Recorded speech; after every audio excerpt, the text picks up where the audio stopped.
Melihat tempat tidur itu dibongkar sedikit demi sedikit, dia tidak bisa menahan rasa kesal dan perasaan tertekannya. Hana menunjukkan ekspresi senang. Dia tidak ingin Nara tidur di tempat tidur yang begitu bagus. Di tengah kesibukan membongkar, tiba-tiba salah satu dari mereka berseru, "Celaka, kenapa papan ini patah?"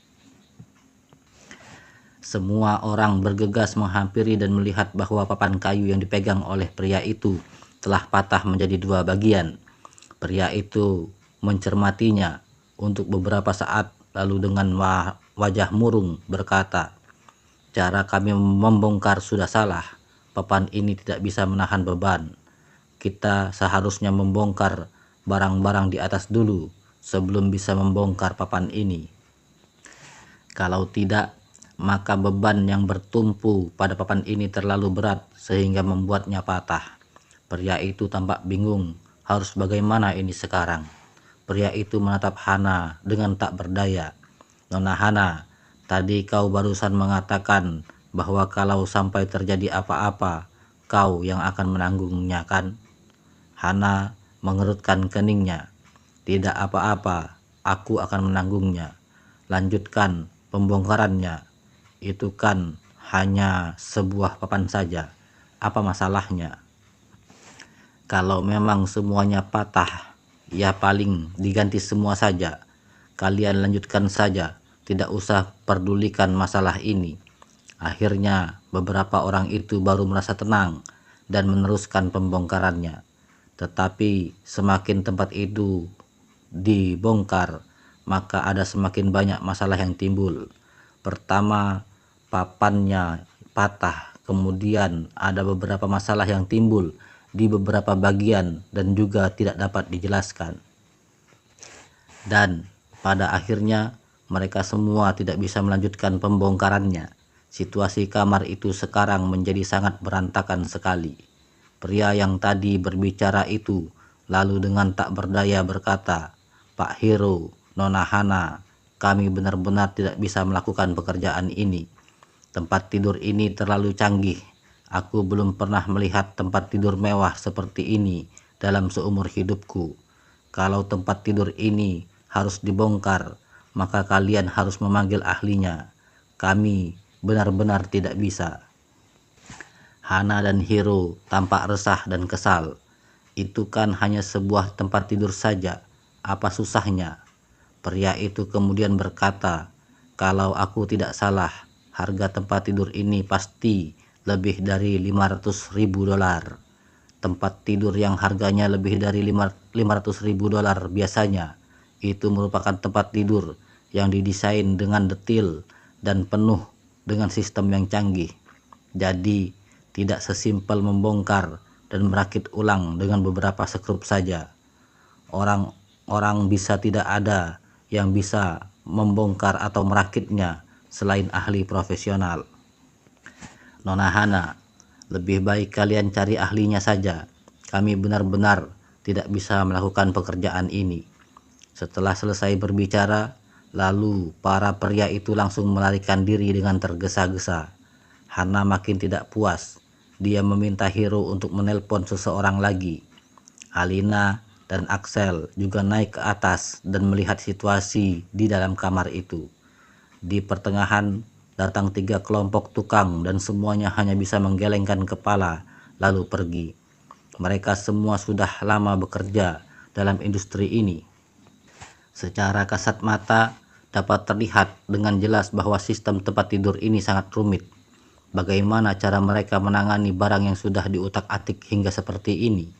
Akhirnya mereka memanggil sekumpulan orang lagi, tetapi saat orang-orang itu melihat keadaan di lokasi, mereka segera melarikan diri.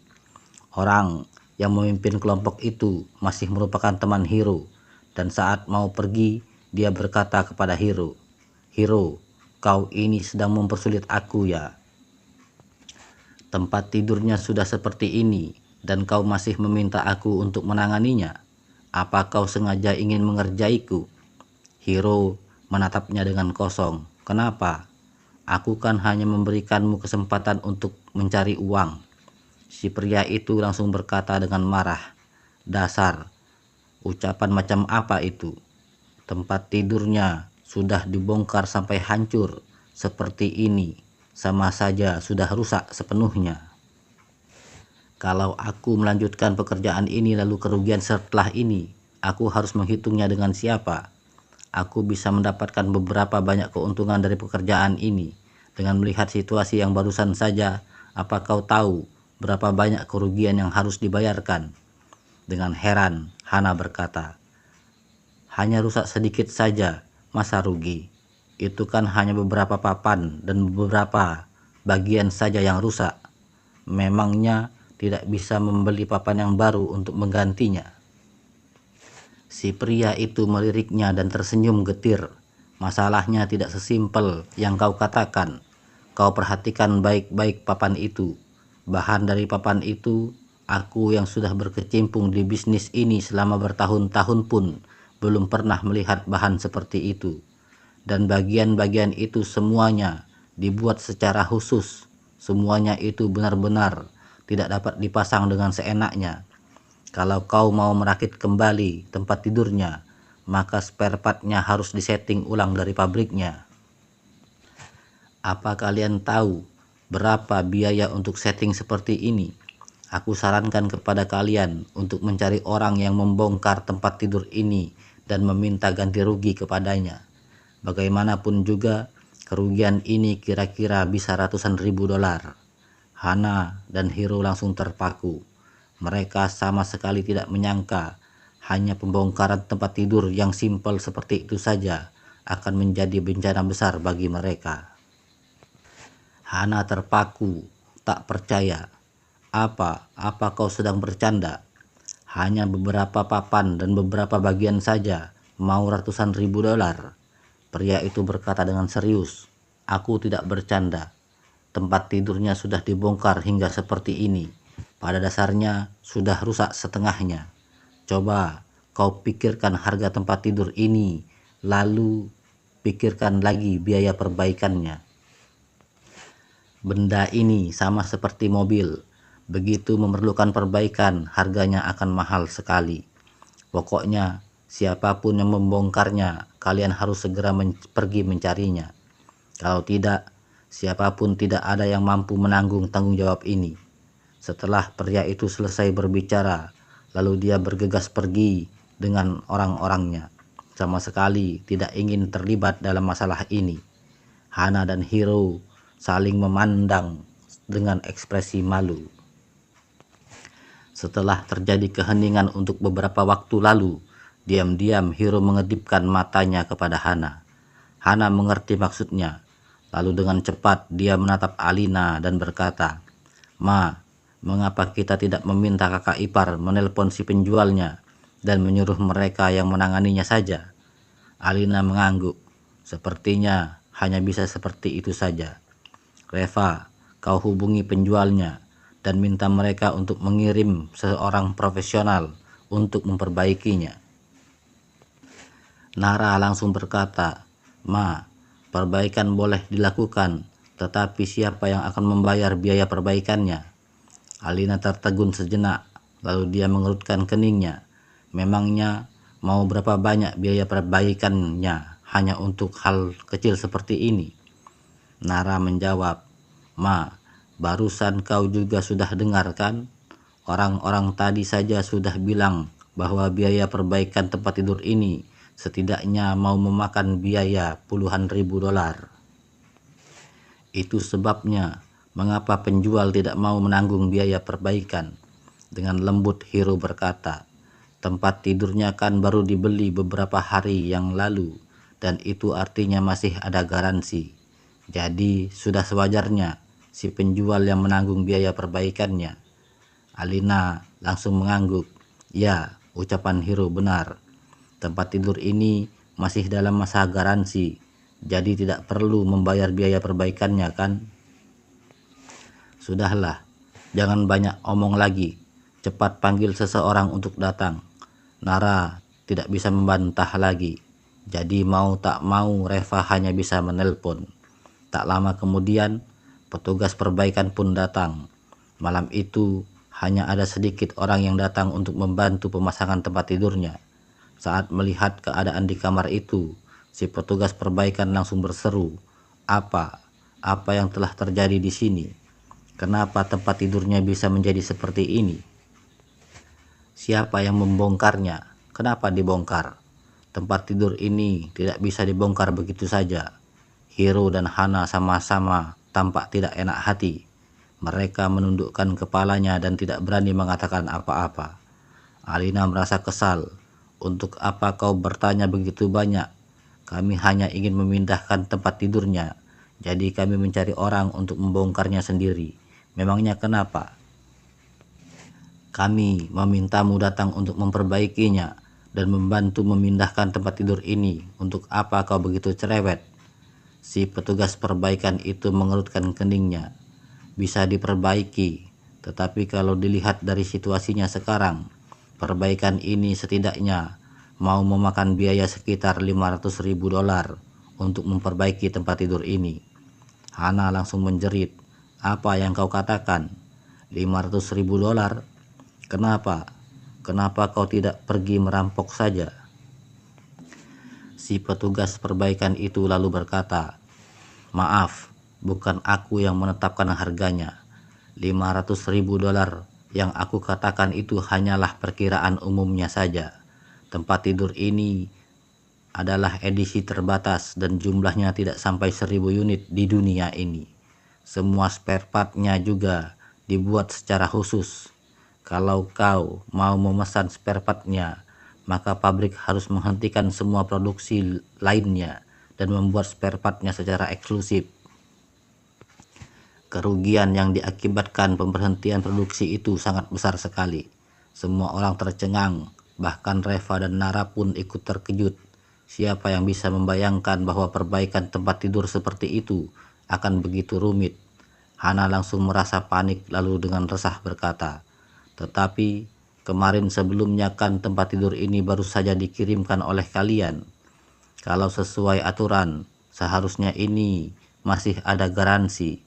Bukankah seharusnya kau masih bertanggung jawab atas perbaikannya?" Petugas perbaikan itu meliriknya dan berkata, "Kalau ada masalah dengan kualitas tempat tidurnya, itu memang masih termasuk dalam garansi kami dan dijamin seumur hidup. Tetapi sekarang, ini bukan masalah kualitasnya. Ini adalah kerusakan yang disebabkan oleh pembongkaran kalian sendiri. Kerusakan yang terjadi akibat ulah manusia tidak termasuk dalam garansinya, dan aturan ini berlaku di semua bidang industri dan produk apa saja." Hana membuka mulutnya, tetapi dia juga tidak bisa mengatakan apa-apa. Apa yang dikatakan oleh petugas perbaikan itu memang benar.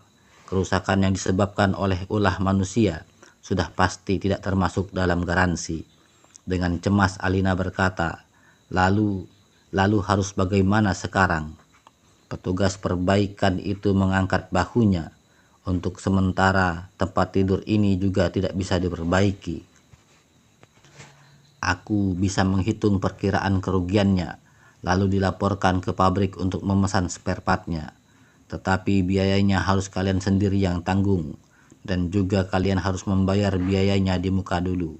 Setelah itu baru bisa dipesan spare partnya." Alina menjawab, Apa benar ini seharga $500.000? Petugas perbaikan itu berkata, "Secara garis perkiraan biaya adalah $500, tetapi tidak menutup kemungkinan bisa lebih tinggi juga." Alina langsung panik. Bagaimana ini? Siapa yang barusan membongkarnya? "Hiro, cepat kau suruh mereka kembali dan bayar biaya perbaikannya." Hiro tampak tidak enak hati. Dia hanya bisa menundukkan kepalanya dan tidak bisa mengatakan apa-apa. Dengan cemas Alina berkata, "Mengapa kau diam saja? Hana, cepat kau panggil orang-orang itu untuk kembali." Hana juga melakukan hal yang sama. Dia hanya bisa menundukkan kepalanya dengan diam-diam. Nara yang sudah merasa tidak tahan lagi lalu dengan marah berkata, "Ma, kau tak perlu mengejarnya lagi. Barusan mereka berdua yang memberitahukan kepada orang-orang itu bahwa apapun yang terjadi, mereka akan bertanggung jawab. Jadi, sekarang mereka yang harus bertanggung jawab atas biaya perbaikan ini. Alina langsung tercengang. Ah, yang benar. Hana, bagaimana? Bagaimana kau bisa mengatakan seperti ini kepada mereka? Biaya perbaikan ini mau $500.000. Apa kau bisa membayarnya? Wajah Hana memerah dan tiba-tiba berkata, Nara, kau jangan sembarangan berbicara di sini. Kapan aku bilang bahwa aku yang akan bertanggung jawab? Secara refleks, Nara langsung tertegun sejenak. Dia sama sekali tidak menyangka bahwa Hana akan langsung menyangkal apa yang barusan dia ucapkan tadi. Dan pada saat ini, Reva mengeluarkan ponselnya lalu berkata dengan lembut, Untung saja aku merekamnya saat kau berbicara tadi. Hana, apa kau ingin mendengar ucapan yang kau katakan sendiri tadi? Hana langsung tercengang. Tadinya dia benar-benar ingin berkelit, tetapi dia tak menyangka bahwa Reva akan merekam ucapannya tadi. Nara tersenyum dan langsung menepuk Reva dari belakang dan berkata dengan suara rendah, Kau sudah memikirkannya dari awal ya? Reva tertawa. Sudah bukan sekali dua kali lagi mereka berkelit. Jadi kita juga harus membuat persiapan untuk melawannya. Alina meraih ponselnya dan memutar rekamannya. Suara yang terdengar dari rekaman ponsel itu benar-benar suara Hana yang terdengar dengan jelas saat dia berbicara tadi. Saat mendengarkan rekaman itu, wajah Hana dan Hiro langsung memucat. Kali ini mereka benar-benar tidak bisa berkelit lagi. Dengan marah Alina berkata, Hana, bagaimana kau bisa begitu ceroboh? Bagaimana bisa kau membiarkan mereka mengutak-atik tempat tidur yang begitu mahal ini? Kalau mereka yang merusaknya, tentu saja mereka yang harus bertanggung jawab. Kau masih berani bilang bahwa kau akan bertanggung jawab sepenuhnya. Memangnya kau bisa membayarnya? Hana menangis dan berkata, Ma, aku juga tidak menyangka akan terjadi hal seperti ini. Aku pikir itu kan hanya membongkar tempat tidur saja. Jadi apa susahnya? Siapa yang tahu bahwa akan menjadi seperti ini? Aku juga kan hanya ingin kau bisa tidur di tempat tidur ini secepatnya. Alina terdiam dan berkata, jadi apa yang harus kita lakukan sekarang? Biaya perbaikannya saja $500.000. Apa kau bisa membayarnya? Hana hanya bisa menundukkan kepalanya dan terus menyeka air matanya. Saat melihatnya seperti itu, Alina juga merasa sakit di hatinya. Dia hanya bisa menghela nafas dengan tak berdaya dan menatap Nara. Ekspresi Nara langsung berubah. Dengan cemas dia berkata, Ma, masalah ini tidak ada hubungannya denganku. Ini adalah kesalahannya sendiri. Jadi dia sendiri yang harus menyelesaikannya. Aku tidak mau tahu dengan masalah ini. Alina langsung merasa kesal. Nara, ucapan macam apa yang kau katakan itu? Bagaimanapun juga dia adalah adikmu sendiri. Kalian berdua harus saling membantu. Kalau bukan kau yang membantunya, lantas siapa yang mau membantunya? Kalian itu kakak beradik. Adik sendiri saja kau tak mau membantunya. Lalu, apa kau masih berharap orang lain mau membantunya? Dengan tak berdaya Nara berkata, Ma, ucapanmu ini kenapa jadi seperti aku yang melakukan kesalahan? Sebelum dia membongkarnya tadi, aku sudah katakan kepadanya untuk mencari seorang ahli, tetapi dia tidak mau dengar dan memaksa untuk membongkarnya. Sekarang, setelah bermasalah, lalu harus aku lagi yang menanganinya. Ma, biayanya itu tidak sedikit. Biayanya $500.000. Dia juga bukan anak kecil lagi. Mengapa dia tidak bisa bertanggung jawab atas kesalahan yang dia lakukan sendiri? Axel mengerutkan keningnya. Masalahnya juga sudah terjadi. Untuk apa kau mengungkit masalah yang tadi lagi? Sekarang yang paling penting adalah bagaimana cara menyelesaikan masalah ini. Nara, aku mengerti maksudmu. Memang benar, Hana memang terlalu ceroboh dalam melakukan sesuatu. Tetapi kau adalah kakaknya. Kalau kau tidak mau membantu masalah yang dihadapi Hana, lalu siapa yang mau membantunya? Sekarang kau adalah CEO perusahaan, sementara Hana sama sekali tidak punya pekerjaan. Jadi, bagaimana bisa kau menyuruhnya untuk membayar $500.000? Dengan terburu-buru Nara berkata, "Pak, apa maksudmu?" "Oh, karena aku punya uang, jadi sudah sepatutnya aku membantunya menyelesaikan masalah ini. Sekarang dia hanya perlu membayar $500.000. Bagaimana kalau lain kali dia harus membayar $500.000 atau $5 miliar? Apa aku harus menjual perusahaan untuk membantunya menyelesaikan masalah?" Dengan marah Axel berkata, "Untuk apa kau berkata hingga sejauh itu?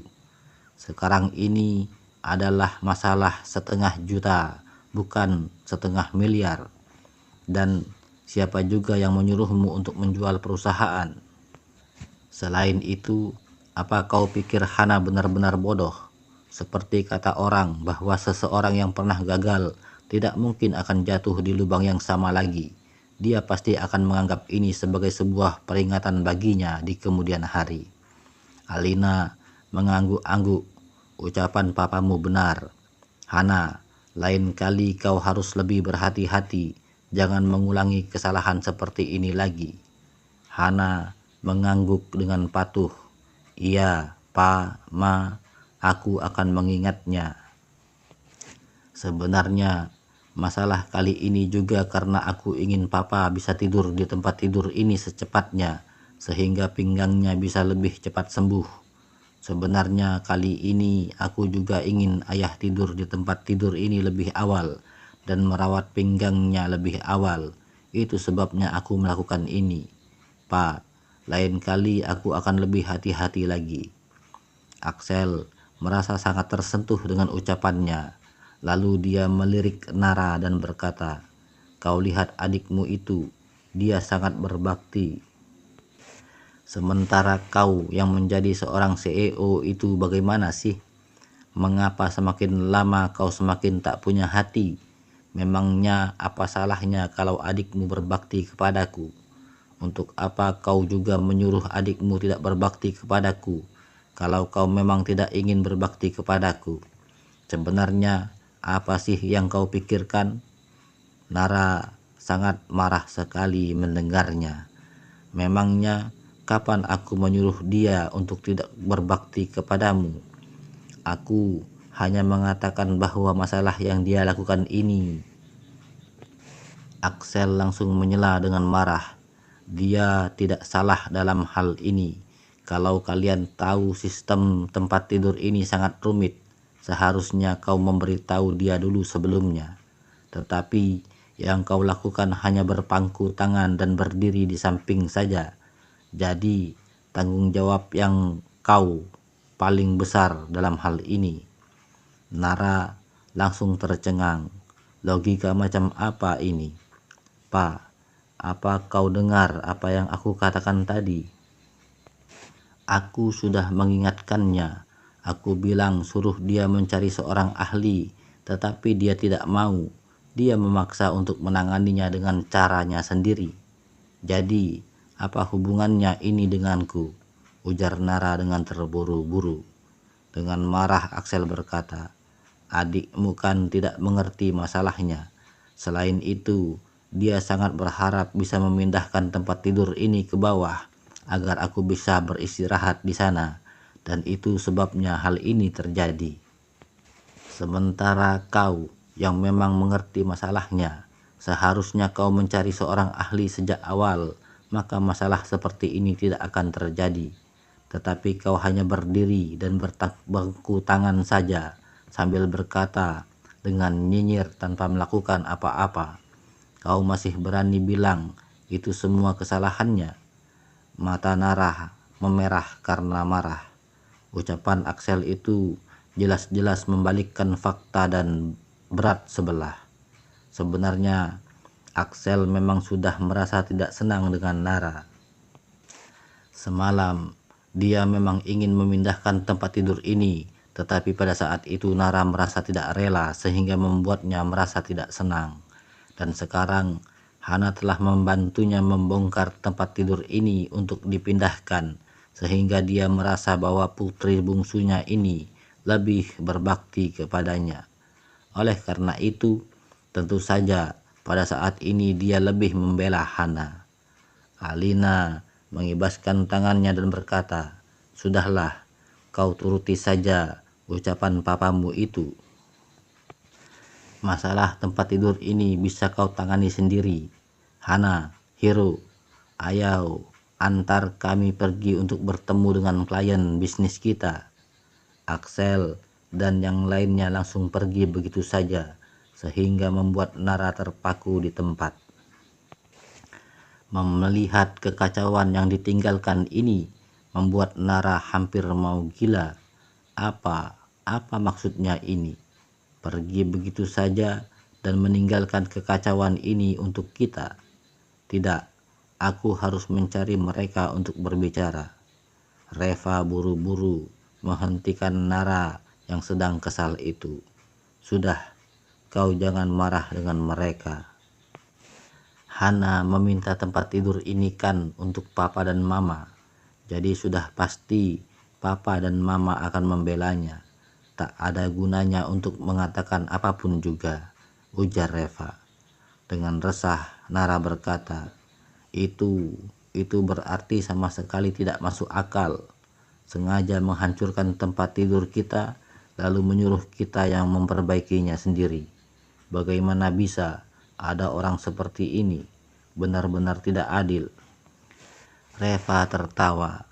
Hana pintar menjilat papa dan mama. Oleh karena itu, papa dan mama juga lebih membelanya. Sudahlah, kau juga adalah seorang CEO perusahaan. Untuk apa terlalu perhitungan dengannya? Dengan terburu-buru, Nara berkata, "Aku memang seorang CEO, tetapi apa itu berarti aku juga harus mengalami kerugian semacam ini? Biayanya ini bukan ratusan dolar, tapi $500.000. Kalau kali ini tidak memberinya pelajaran, lain kali bisa saja dia membuat masalah lagi." Reva mengibaskan tangannya. "Aku tahu kau tidak rela, tetapi kalau kau mencari masalah dengannya, itu sama saja mencari masalah dengan papa dan mamamu. Dan pada akhirnya kau sendiri juga yang akan sakit. Sudahlah, tidak apa-apa. Begini saja, aku yang akan membayar biaya perbaikannya." Reva menatap si petugas perbaikan lalu berkata, "Pak, apakah kau dapat menghitung perkiraan biaya perbaikannya?" Si petugas perbaikan itu menatap Reva lalu sambil tertawa dia berkata, "Tidak perlu dibayar." Nara langsung merasa terkejut. "Tidak perlu dibayar? Bukannya barusan kau mengatakan setidaknya memakan biaya $500.000? Si petugas perbaikan tertawa dan berkata, "Aku hanya menakut-nakutinya saja. Saat aku datang tadi, Pak Tuan Tiger sudah menginstruksikan kepadaku untuk menakut-nakuti adikmu itu. Semua spare part ini ada cadangannya di toko. Aku sudah membawa semuanya ke sini dan itu bisa dipasang kapan saja. Aku bisa memperbaiki dan mengembalikan kondisi tempat tidur ini dalam waktu setengah jam." Nara tidak bisa menahan tawanya lagi. "Hahaha, jadi ternyata begitu. Membuat aku takut saja." Sambil tersenyum, lalu si petugas perbaikan itu berkata, "Direktur Su, dengan cara ini bisa dipastikan dia tidak akan pernah berani untuk menyentuh dan memiliki rencana lain atas tempat tidur ini lagi. Jadi, nantinya kalau kami tidak datang untuk membongkarnya, dia juga tidak akan berani mencari orang lain untuk datang membongkarnya lagi. Tuan Tiger sudah mengatakan bahwa tempat tidur ini hanya diberikan kepadamu dan Tuan Lee. Jadi, sama sekali tidak bisa dipindahkan oleh orang lain. Nara tidak bisa menahan senyumnya. Si Tiger ini memang sangat bijaksana. Tetapi perangai kedua orang tuaku itu sulit ditebak. Nanti kalau mereka meminta aku untuk menelpon kalian lagi, pasti akan repot, ujar Nara dengan tak berdaya. Si petugas perbaikan itu menggelengkan kepalanya sambil berkata, "Tenang saja, aku akan membantumu memasang tempat tidur ini dulu. Nanti ketika mereka pulang, kau katakan kepada mereka bahwa spare part tempat tidur ini perlu waktu setengah tahun untuk diselesaikan. Dan selama maksa waktu itu, tempat tidur ini sama sekali tidak boleh diutak-atik atau dipindahkan lagi karena tidak terjadi kerusakan kembali yang lebih parah. Setelah setengah tahun lewat, kemungkinan besar mereka berdua juga sudah melupakannya." Nara tersenyum dan mengangguk-angguk. Ini adalah ide yang bagus. Dan itu akan langsung membuat mereka berhenti memikirkannya lagi. Si petugas perbaikan itu lalu memanggil beberapa rekannya yang lain, kemudian bekerja keras selama kurang lebih setengah jam. Alhasil, tempat tidurnya benar-benar telah kembali seperti sedia kala. Melihat itu membuat Nara sangat gembira sekali. Dia sangat menyukai tempat tidur ini. Apalagi tempat tidur ini dekorasinya sangat cocok dengan rumah ini. Ini adalah benar-benar kehidupan yang diimpi-impikannya. Setelah semuanya beres, lalu Nara berangkat ke kantornya. Reva juga langsung mengendarai sepeda listriknya dan pergi menuju rumah Carlos. Hari ini, rumah Carlos telah didekor untuk mempersiapkan acara pernikahan. Reva sudah ingin ke sana sejak tadi, tetapi karena terjadi kekacauan di rumahnya barusan sehingga tertunda hingga sekarang. Saat dia tiba di rumah Carlos, hari sudah siang. Keluarga Carlos tinggal di pinggiran kota Carson, sebuah desa yang cukup dekat dengan kota. Tempat ini memang agak kumuh karena rencana pengembangan Pemkot tidak sampai ke sini. Desa ini sepertinya telah dilupakan oleh pemerintah kota. Baru saja Reva memarkir sepeda listriknya dengan baik, dia melihat ada sebuah Volkswagen yang melaju di belakangnya. Hampir saja mobil itu menyerempet dan membuat Reva terjatuh. Mobil itu berhenti tepat di depan rumah Carlos dan tampak seorang pemuda berpakaian modis turun dari dalam mobil. Rambutnya yang dicukur cepak dengan tato di lehernya. Sebuah tas dijepit di bawah lengannya. Dia berjalan dengan wajah menggerutu dan berlenggak-lenggok seperti anak-anak jalanan pada umumnya. Si pria itu melirik Reva sekilas dan meludah dengan jijik. Kemudian berjalan dengan angkuh ke dalam rumah Carlos.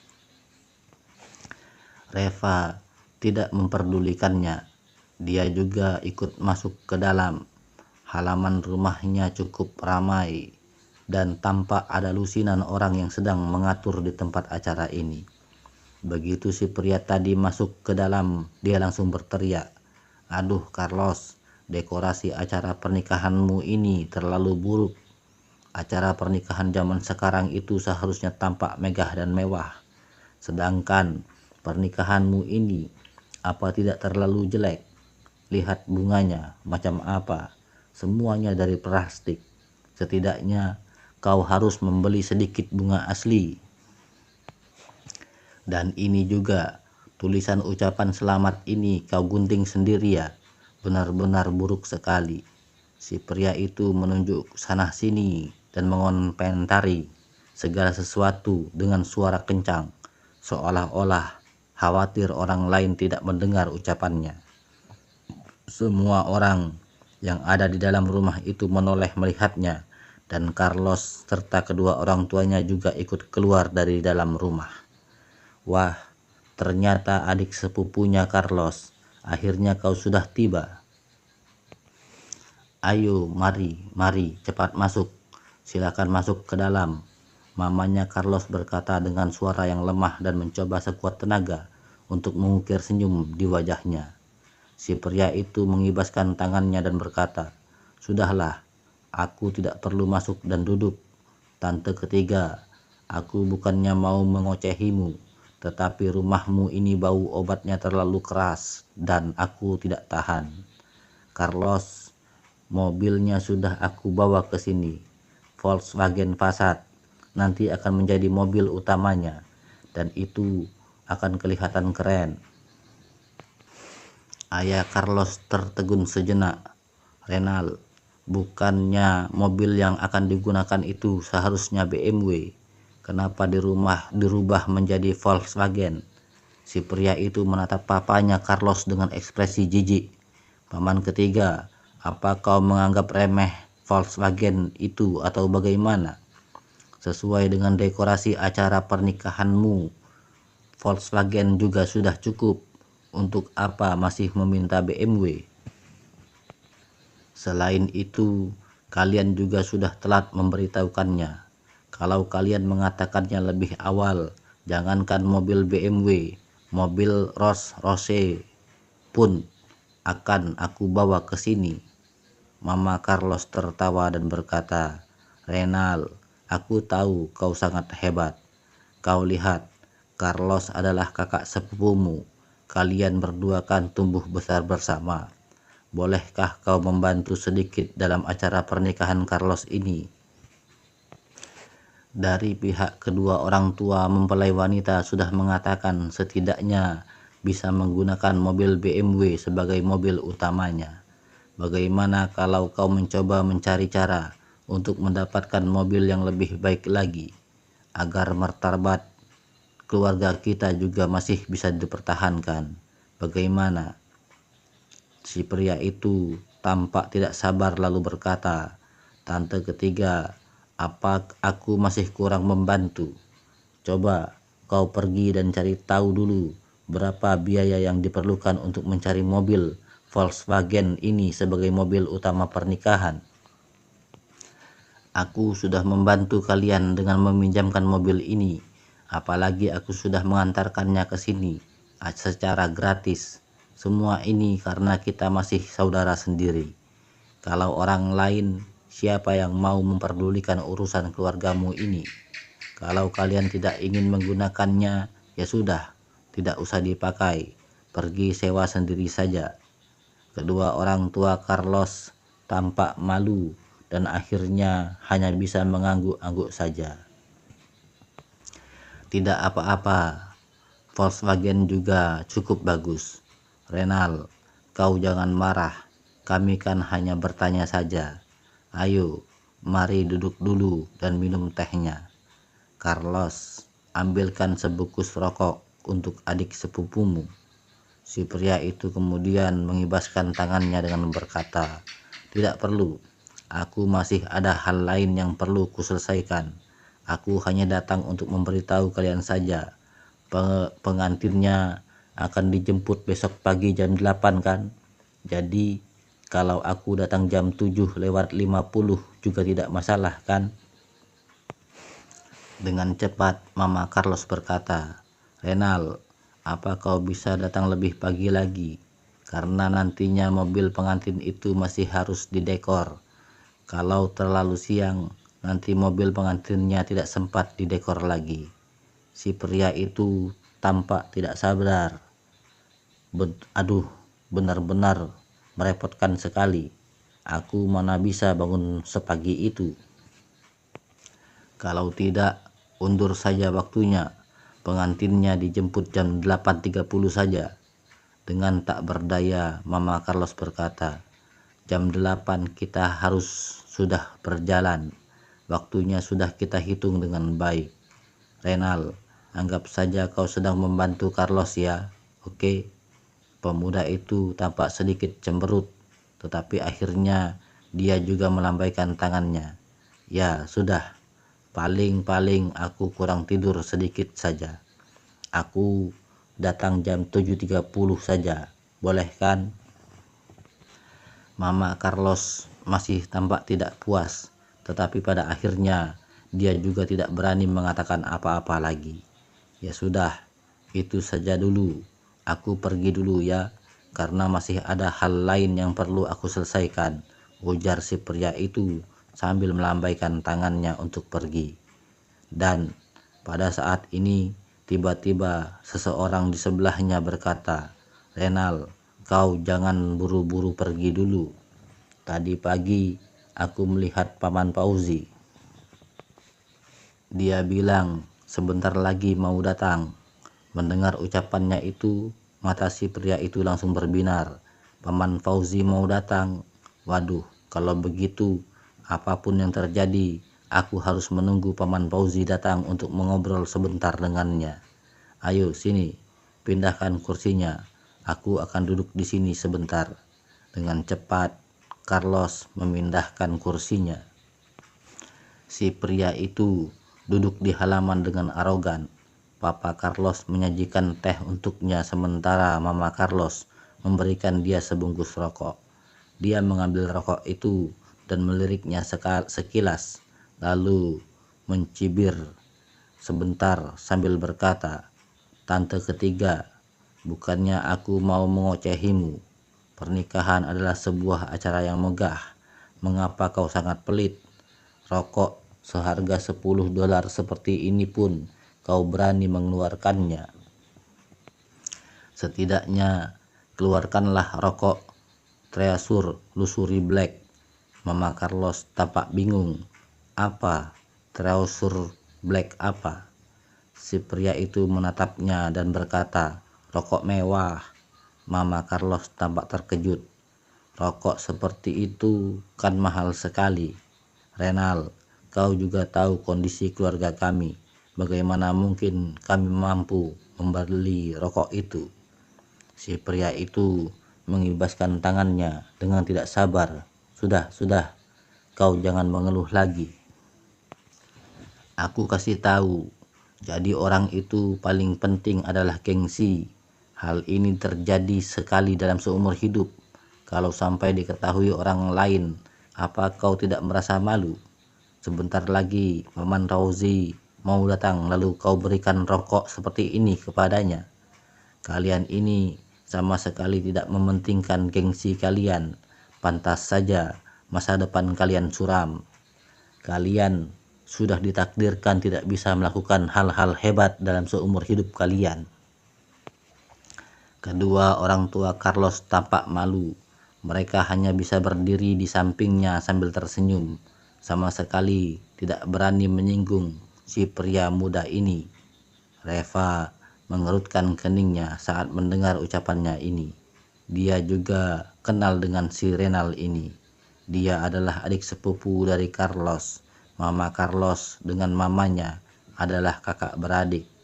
Dulunya keluarga Renal sangat miskin sehingga mereka sering dibantu oleh keluarga Carlos. Saat dulu Renal sering bermain di sekitar sekolah kejuruan dan sering datang mencari Carlos untuk meminjam uang. Dan setiap kali Carlos juga meminjamkan uang kepadanya tanpa ragu-ragu. Dia memperlakukan Renal benar-benar seperti adiknya sendiri. Tak disangka setelah beberapa tahun tidak bertemu, ternyata keadaannya sudah menjadi seperti ini. Si Renal bersikap sangat tidak sopan terhadap kedua orang tua Carlos dengan memerintah sana-sini, membuat orang yang melihatnya pun merasa emosi. Dan pada saat ini kebetulan Carlos melihat Reva dan wajahnya tampak penuh dengan kegembiraan. "Reva, kau sudah datang. Ayo cepat masuk dan duduklah di dalam," sapa Carlos. Kedua orang tua Carlos juga melihat Reva dan mereka semua sangat terkejut. Wah, Ternyata ini Reva. Sudah lama tidak bertemu. Anak ini sudah tinggi besar sekarang. Ayo, mari, silakan duduk. Reva menyapa mereka dengan tersenyum. Paman dan tante sudah lama tak bertemu. Aku benar-benar minta maaf. Aku tidak tahu kalian sudah pindah ke sini dan belum sempat mengunjungi kalian. Saat beberapa orang itu sedang asik mengobrol, lalu si Renal menghampiri dan menatap Reva dari ujung kepala hingga ujung kaki. Oh ya, ternyata Reva. Aku pikir siapa? Kau kan yang tadi berdiri di pintu masuk gang dengan sebuah sepeda listrikmu yang bobrok dan menghalangi jalan itu. Reva, apa kesibukanmu sekarang? Sudah umur setua ini, masa kau tidak punya sebuah mobil pun? Ujar Renal sambil memainkan kunci mobil di tangannya dengan wajah pamer. Reva mengerenyit sedikit. Si Renal ini dulunya selalu mengikuti mereka kemana saja. Dan sekarang berani-beraninya berpamer dan berlagak di depannya. Tidak banyak. Aku bekerja di rumah sakit, jawab Reva dengan santai. Renal langsung tertegun sejenak dan kedua orang tua Carlos merasa sangat gembira mendengarnya. Wah, Reva, ternyata kau bekerja di rumah sakit sekarang. Anak ini sudah hebat sekarang, sudah menjadi dokter. Hebat sekali, bagus, bagus. Kedua orang tua Carlos ini sangat baik. Reva dapat melihat ketulusan mereka yang ditunjukkan dari dalam lubuk hati mereka. Sementara Renal, dia merasa sirik. Dia yang sekarang menjadi sedikit terkenal, selalu menganggap remeh orang-orang yang berteman dengan Carlos. Mendengar Reva yang bekerja di rumah sakit membuatnya tidak senang. Yang benar, Reva, kalau aku tidak salah ingat, kau bahkan tidak lulus dari sekolah kejuruan. Kau tidak punya gelar dan ijazah apapun. Jadi bagaimana mungkin kau bisa bekerja di rumah sakit? Kau sedang membual ya? Ujar Renal dengan cemberut. Semua orang di sekitar mereka langsung memandangi mereka dengan ekspresi curiga di wajah mereka. Reva yang tidak memiliki ijazah, apapun itu, benar-benar membuat orang sulit untuk percaya bahwa dia bisa bekerja di rumah sakit. Saat kedua orang tua Carlos melihat situasi ini, lalu dengan cepat mereka menengahi. Wah, bekerja di rumah sakit kan tidak harus punya ijazah juga. Mungkin saja Reva bekerja di bidang logistiknya, itu juga sangat bagus. Anak muda itu yang paling penting adalah bekerja dengan rajin dan baik. Pekerjaan Reva sangat stabil, itu sangat bagus sekali. Oke, Reva, kau sudah repot-repot datang ke sini. Ayo, mari silakan duduk dulu di dalam. Keduanya langsung menarik Reva untuk masuk ke dalam rumah. Renal mengikuti mereka dari belakang dengan enggan. Reva, kau bekerja di rumah sakit mana? Aku ada kenal banyak teman yang bekerja di rumah sakit dan mereka semua adalah supervisor di rumah sakit. Coba kau katakan siapa tahu aku kenal dengan supervisormu, ujar Renal dengan bangga. Reva mengernyitkan keningnya. Si Renal ini sangat sombong sekali sehingga membuat Reva merasa tidak senang. Aku bahkan di rumah sakit bekerja. Memangnya ada hubungannya denganmu? Reva bertanya balik. Renal terperangah. Dia tidak menyangka Reva berani membantahnya seperti itu. Bagaimana cara kau berbicara itu? Memangnya kenapa kalau aku tanya sedikit? Kalau kau memang benar-benar bekerja di rumah sakit kan tinggal jawab saja. Kenapa kau tidak berani mengatakannya? Apa kau merasa takut? Kau takut kebohonganmu akan terbongkar ya? Aku sering melihat orang-orang sepertimu. Kau bisa membohongi orang lain, tetapi tidak bisa membohongiku, ujar Renal sambil mendengus dingin. Suara Renal yang kencang itu membuat semua orang yang ada di sekitar mereka langsung menoleh dan memperhatikan mereka. Orang-orang menatap Reva dengan tatapan penuh ejekan. Sejujurnya, rata-rata dari mereka tidak percaya dengan apa yang dikatakan Reva.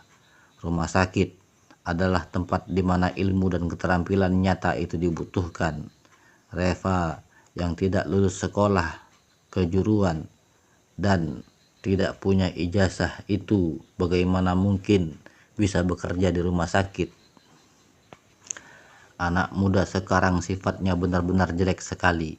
Demi menjaga gengsinya sendiri, kebohongan apapun bisa diucapkan dari mulutnya. Apa gunanya membual seperti itu? Kita kan bukan orang bodoh. Siapa yang bisa mempercayainya? Ya, benar. Kelihatannya seperti seorang pemuda yang lincah, tetapi dengan mudah dia membual begitu saja. Aku rasa dia itu memang orang bodoh sehingga membual dengan fakta yang tidak masuk akal. Kemampuan apa yang dimiliki, masa dia tidak tahu? Bisa-bisanya mengatakan bahwa dia bekerja di rumah sakit. Hehehe, ini benar-benar konyol sekali. Bagaimana Carlos bisa mengenal dengan sampah seperti ini? Ada banyak obrolan dan diskusi di sekitar mereka, dan ini membuat Renal sangat senang. Dia memang mengharapkan hasilnya seperti itu. Kedua orang tua Carlos merasa canggung. Mereka tidak terlalu peduli dengan tempat kerja Reva. Mereka hanya merasa sangat senang saja ketika Reva datang ke pesta pernikahan Carlos. Waduh, ayo kita jangan membicarakan masalah itu lagi. Carlos, kau bawa Reva ke kamar pernikahanmu dulu dan kau bantu mendekornya sebentar. Dengan cepat, Papa Carlos menengahi dan menghentikan diskusi orang-orang itu. Renal langsung menghentikannya. Paman ketiga, kau jangan terlalu terburu-buru. Kau biarkan Reva menjawab pertanyaannya dulu. Reva, semua orang menunggu jawabanmu. Kau bekerja di rumah sakit mana? Mama Carlos yang merasa cemas lalu berkata, Renal, sekarang sedang sibuk di rumah. Nanti saja baru ditanyakan lagi. Dengan tidak sabar Renal berkata, tidak bisa. Setelah Reva ini masuk, lagaknya itu belagu sekali.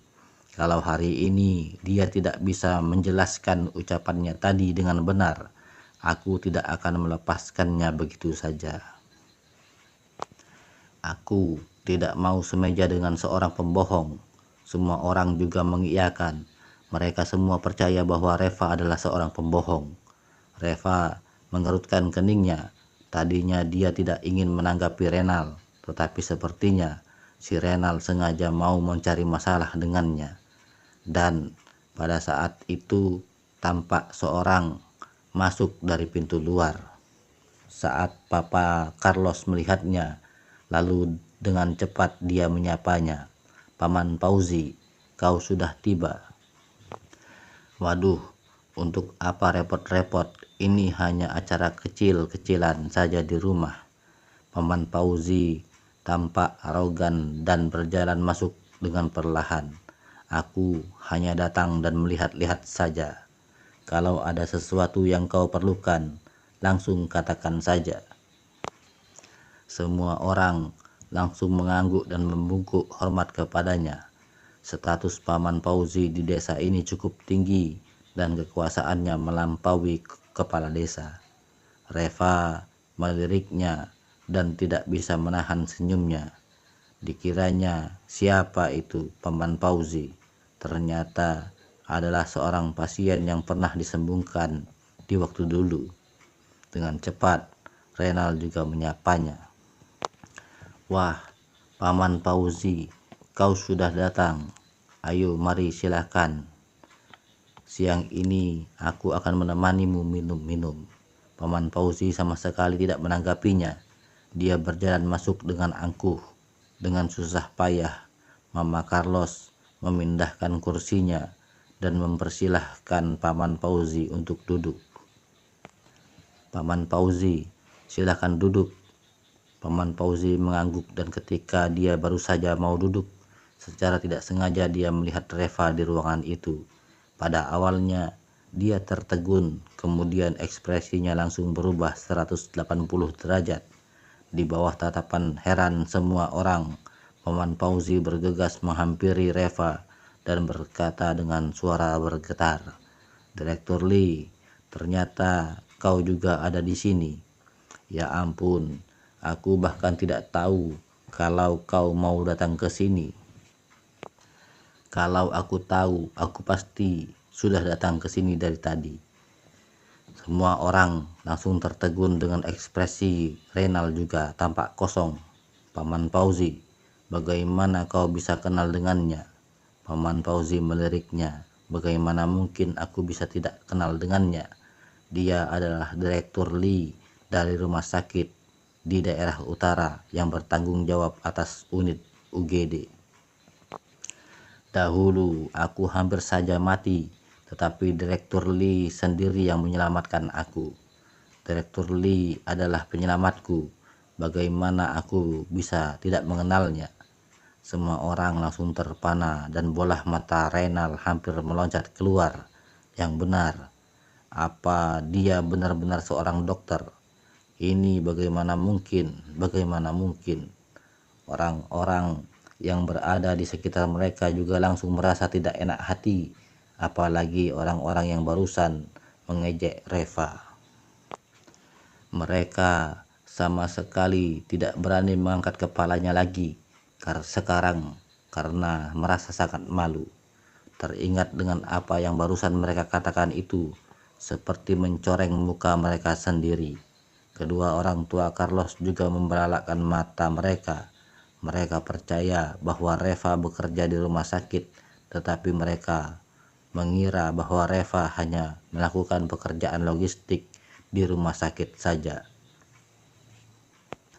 Apalagi dengan pendidikan Reva itu, dia pasti tidak bisa menjadi dokter.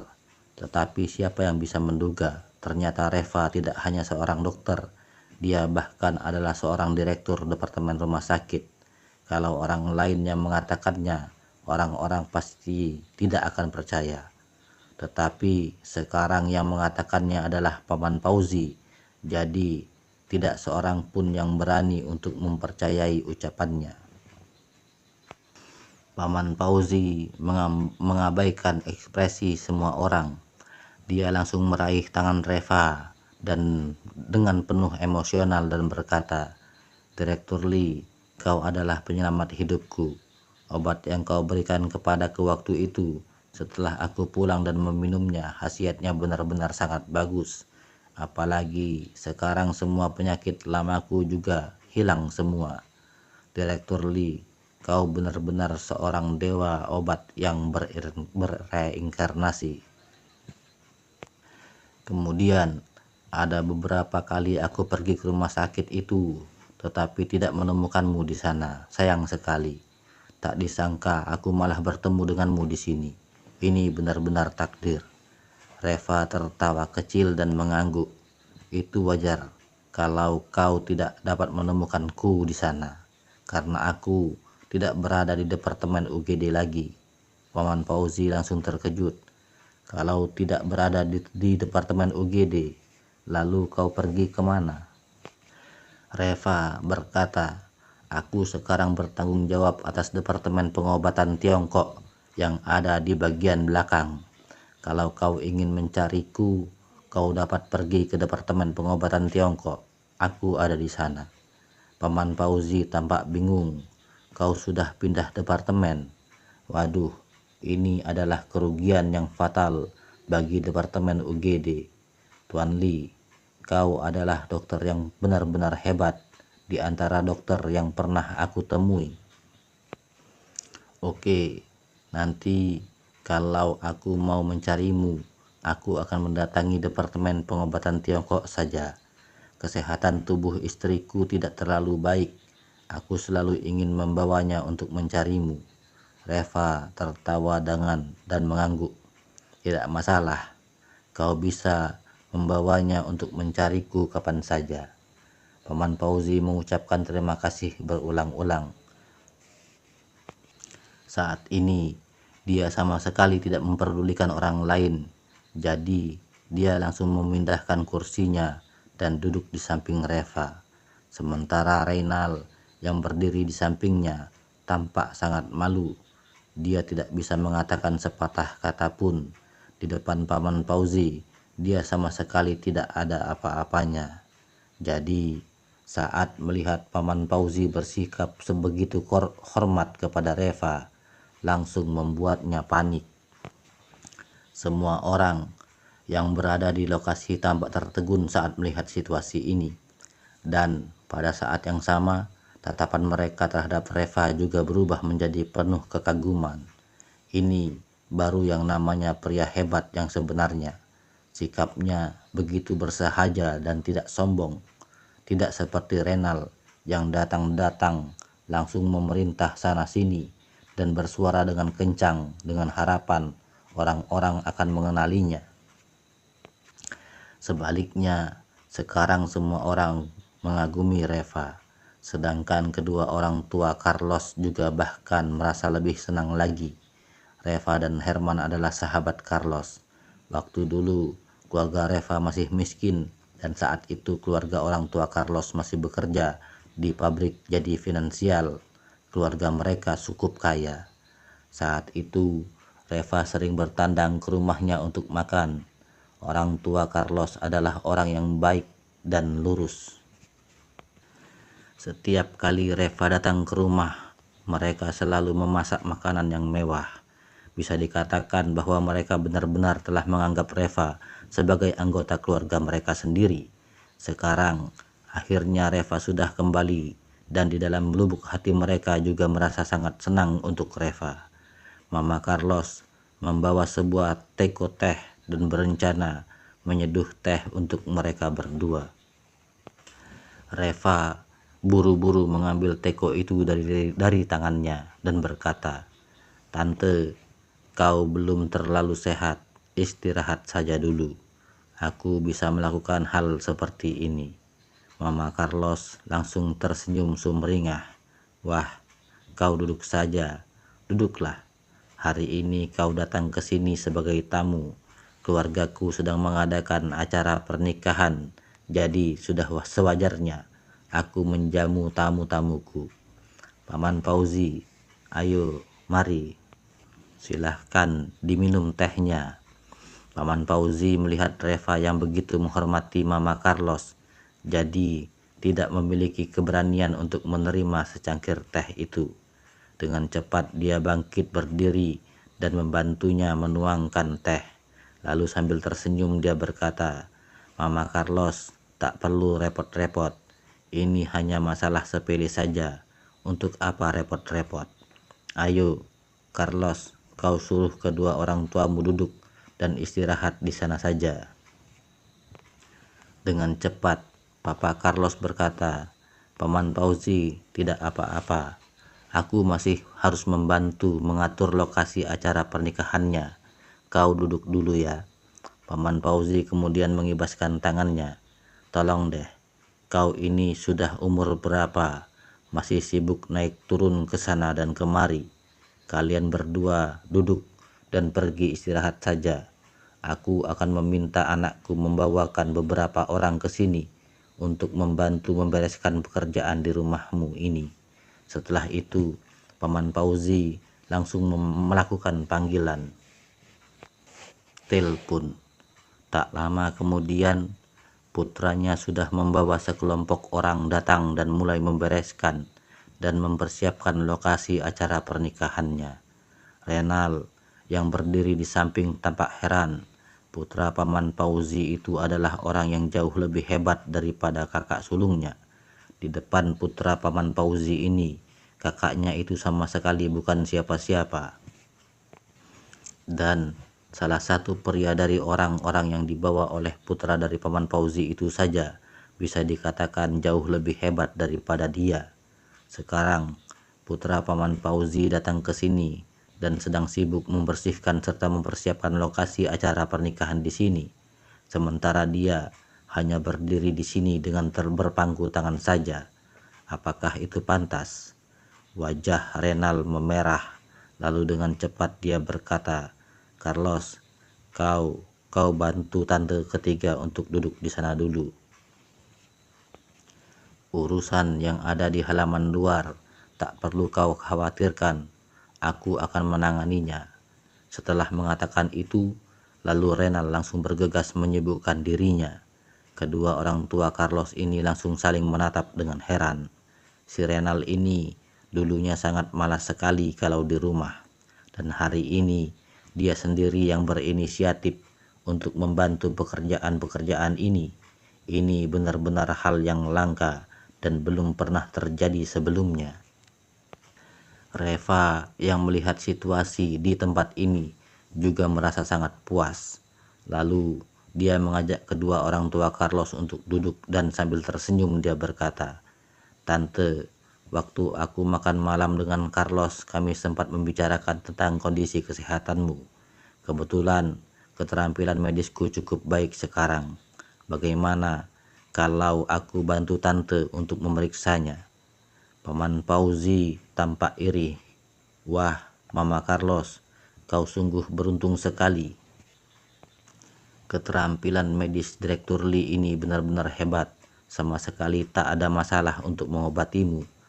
Mama Carlos duduk di depan Reva dan berkata dengan sedikit khawatir, "Reva, penyakit tante ini mungkin tak mudah untuk diobati. Aku pernah punya penyakit jantung, diabetes, dan banyak komplikasi lainnya. Kemudian pernah terjadi pendarahan di otak juga. Dokter bilang penyakitku ini tidak bisa disembuhkan, hanya bisa dikendalikan. Sejujurnya, kalau bukan karena aku tidak tega dengan Carlos, mungkin aku lebih milih mati saja. Aku yang masih hidup sampai sekarang hanya akan menjadi beban bagi keluargaku saja." Sambil mengatakan itu, Mama Carlos menyeka air matanya yang menetes.